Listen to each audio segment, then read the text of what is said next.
राधे राधे दोस्तों, स्वागत है आपका आपके अपने चैनल अनन्या ओनली मोटिवेट में। शुरू करते हैं महाशिवरात्रि की कहानी। एक बार पार्वती ने भगवान शिवशंकर से पूछा, ऐसा कौन सा श्रेष्ठ तथा सरल व्रत पूजन है जिससे मृत्यु लोक के प्राणी आपकी कृपा सहज ही प्राप्त कर लेते हैं।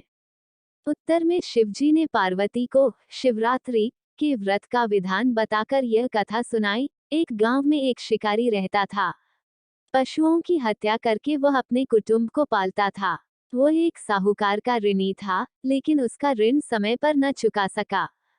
क्रोधवश साहूकार ने शिकारी को शिवमठ में बंदी बना लिया। संयोग से उस दिन शिवरात्रि थी।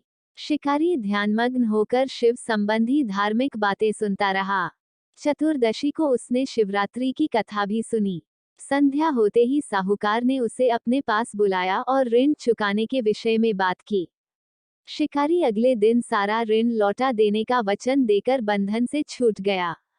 अपनी दिनचर्या की भांति वह जंगल में शिकार के लिए निकला, लेकिन दिन भर बंदीगृह में रहने के कारण भूख प्यास से व्याकुल था।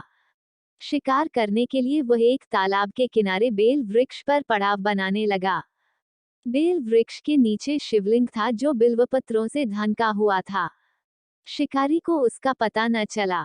पड़ाव बनाते समय उसने जो टहनियां तोड़ी, वे संयोग से शिवलिंग पर गिरी।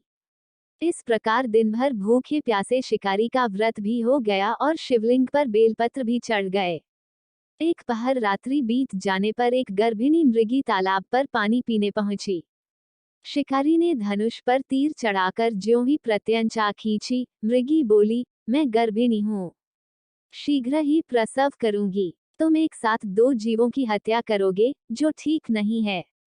मैं अपने बच्चे को जन्म देकर शीघ्र ही तुम्हारे सामने प्रस्तुत हो जाऊंगी, तब तुम मुझे मार लेना। शिकारी ने प्रत्यंचा ढीली कर दी और मृगी झाड़ियों में लुप्त हो गई।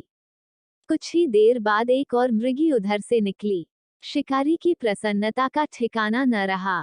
समीप आने पर उसने धनुष पर बाण चढ़ाया।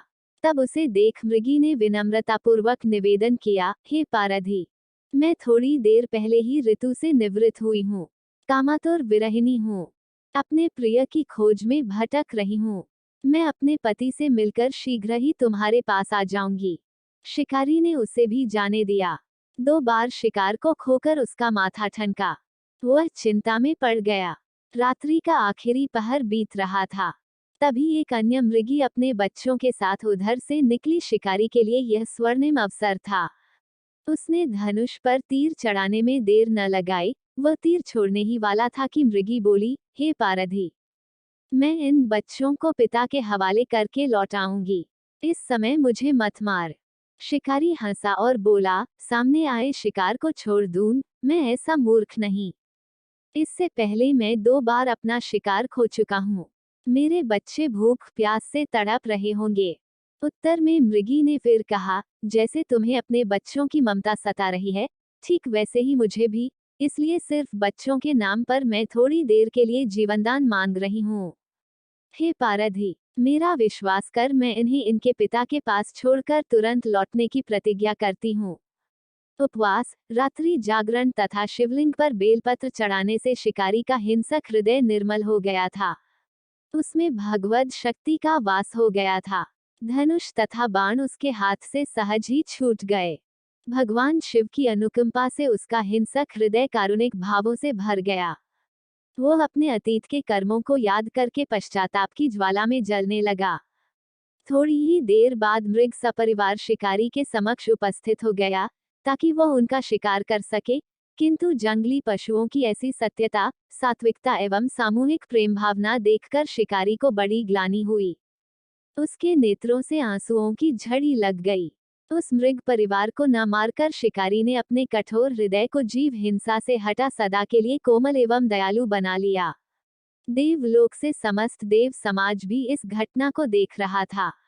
घटना की परिणति होते ही देवी देवताओं ने पुष्प वर्षा की। तब शिकारी तथा मृग परिवार मोक्ष को प्राप्त हुए। आपको ये कहानी अच्छी लगी हो तो वीडियो को लाइक शेयर और कमेंट करें और चैनल को सब्सक्राइब करें। अगर आप शिव जी के सच्चे भक्त हैं तो कमेंट में ओम नमः शिवाय जरूर लिखें।